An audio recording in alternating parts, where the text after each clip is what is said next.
पूर्व काल में चित्रभानु नामक एक शिकारी था। जानवरों की हत्या करके वो अपने परिवार को पालता था। क्रोधित साहूकार ने शिकारी को शिवमठ में बंदी बना लिया। संयोग से उस दिन शिवरात्रि थी। शिकारी ध्यानमग्न होकर शिव संबंधी धार्मिक बातें सुनता रहा। चतुर्दशी को उसने शिवरात्रि व्रत की कथा भी सुनी।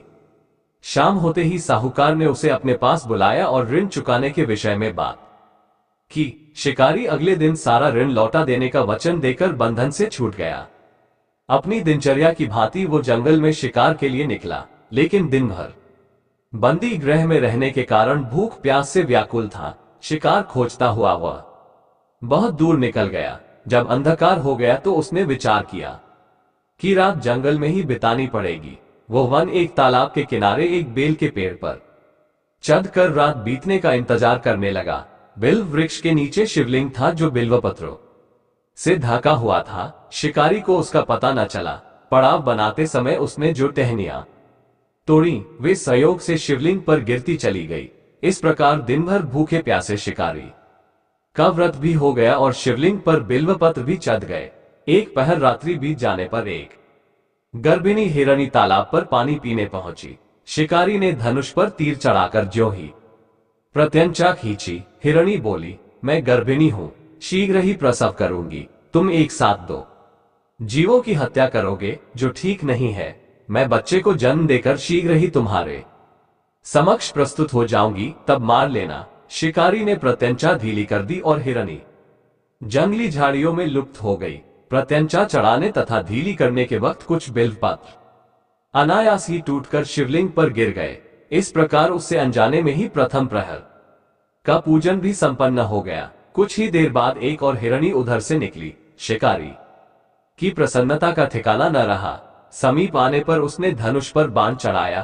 तब उसे देख हिरणी ने विनम्रतापूर्वक निवेदन किया, हे शिकारी, मैं थोड़ी देर पहले ऋतु से निवृत्त हुई हूं, कामातुर विरहिणी हूं, अपने प्रिय की खोज में भटक रही हूं।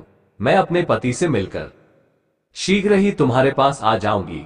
शिकारी ने उसे भी जाने दिया। 2 बार शिकार को खोकर उसका माथा ठनका। वो चिंता में पड़ गया। रात्रि का आखिरी पहर बीत रहा था। इस बार भी धनुष से लगकर कुछ बेलपत्र शिवलिंग पर जा गिरे तथा दूसरे प्रहर की पूजन भी संपन्न हो गई।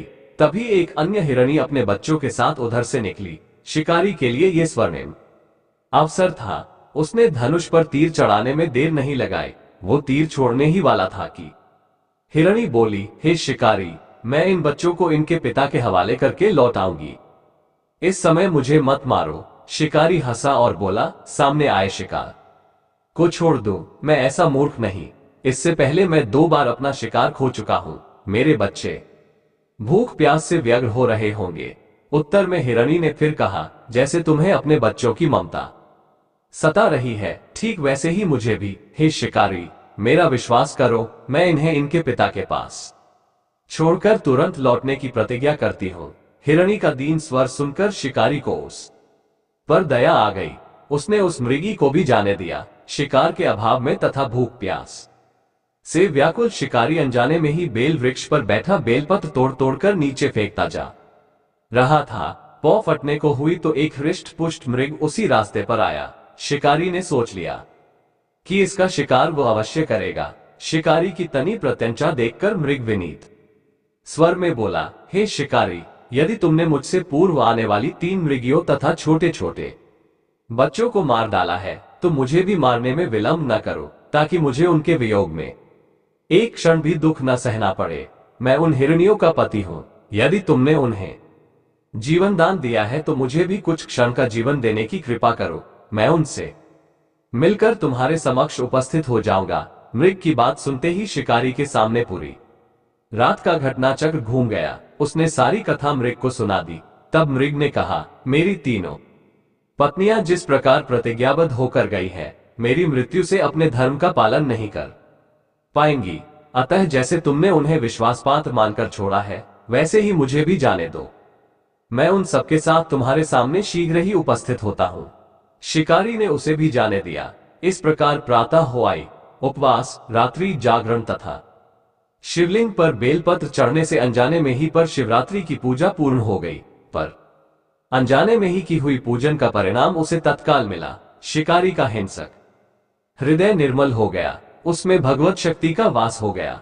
थोड़ी ही देर बाद वो मृग सपरिवार शिकारी के समक्ष उपस्थित हो गया ताकि वो उनका शिकार कर सके। किंतु जंगली पशुओं की ऐसी सत्यता, सात्विकता एवं सामूहिक प्रेम भावना देखकर शिकारी को बड़ी ग्लानि हुई। उसने मृग परिवार को जीवन दान दे दिया। अनजाने में शिवरात्रि के व्रत का पालन करने पर भी शिकारी को मोक्ष की प्राप्ति हुई। जब मृत्यु काल में यमदूत उसके जीव को ले जाने आए तो शिवगणों ने उन्हें वापस भेज दिया तथा शिकारी को शिवलोक ले गए। शिव जी की कृपा से ही अपने इस जन्म में राजा चित्रभानु अपने पिछले जन्म को याद रख पाए तथा महाशिवरात्रि के महत्व को जानकर उसका अगले जन्म में भी पालन कर पाए। दोस्तों, कथा अच्छी लगे तो चैनल को सब्सक्राइब कर दीजिए।